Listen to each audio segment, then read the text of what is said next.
হুজুরে মসজিদে রাজনীতির ওয়াজ করে, তোমার বিরুদ্ধে যেটা যায় সেটা রাজনীতির ওয়াজ।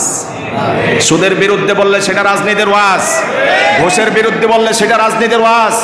কোরআন সুন্নাহর কথাগুলো ধ্যাত্তহীন কণ্ঠে সমাজের অশ্লীলতাগুলো জাতির সামনে উন্মোচন করে দেয়। নেশা, মদ, গাঁজা, পেনসিডিল এই জাতীয় অশ্লীলতার ছয়লাভ সমাজের রন্ধ্রে রন্ধ্রে ছড়িয়ে পড়েছি। এই জাতীয় কথা শুনলে যদি তোমার কাছে রাজনীতি মনে হয়, নিঃসন্দেহে তোমার ইমানের মগজে পচন ধরেছে, কোনো সন্দেহ নাই। তোমার সেই ঈমানকে রাসূলের ভাষা অনুযায়ী জাদ্দিদু ঈমানাকুম ওয়াজিব অপরিহার্য হয়েছে।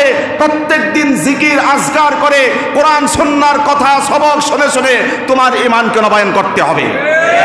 এই পচা গান্দা ঈমান নিয়ে কোরআন সুন্নাহর কথা শোনার পরে মন্তব্য যদি করো, ব্যাড কমেন্ট করো, রাজনীতির কথা বলে, নিঃসন্দেহে হাসর নাসর হবে। হামান কারুন যারা আছে, আবু জাহেলের যারা আছে, তাদের সাথে তোমার হাসর নাসর হবে।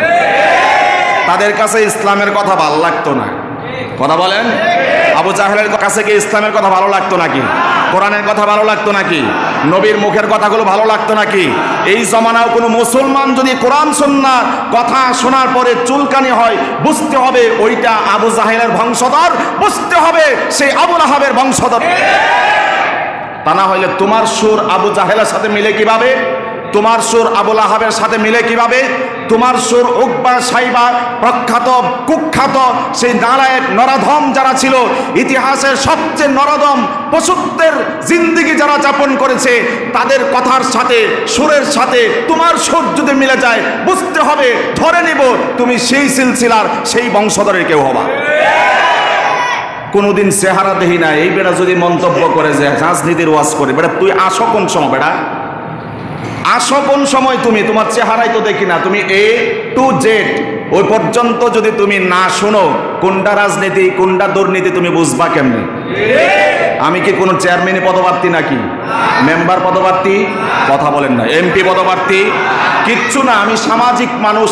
যতদিন এখানে রিজিক আছে আপনাদের সাথে আছি।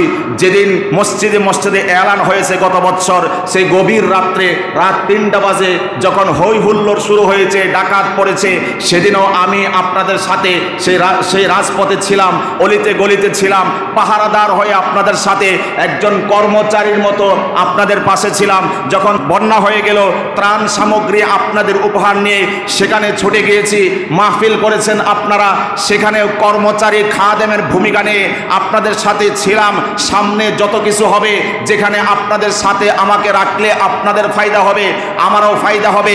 সব জায়গাতে যতক্ষণ হায়াত রিজিক আছে, শ্বাস প্রশ্বাস নিঃশ্বাস আছে, যতক্ষণ জীবিত আছি, ততক্ষণ আমরা একসাথে সামাজিক কাজে ঐক্যবদ্ধভাবে ভূমিকা রাখবো। রাজি আছেন ইনশাআল্লাহ? আল্লাহ তৌফিক দান করুন, বলুন আমিন। প্রোপাগান্ডা, সমালোচনা, গীবত, শিকায়েত, আন্দাজি কথাবার্তা, ভুল তথ্য, ভুল ইনফরমেশন যদি আমার নামে কোনো জায়গায় আওয়াজ আসে, আল্লাহর ওয়াস্তে তারা হাত ধরে আমার কাছে নিয়ে আসবেন। পারবেন ইনশাআল্লাহ?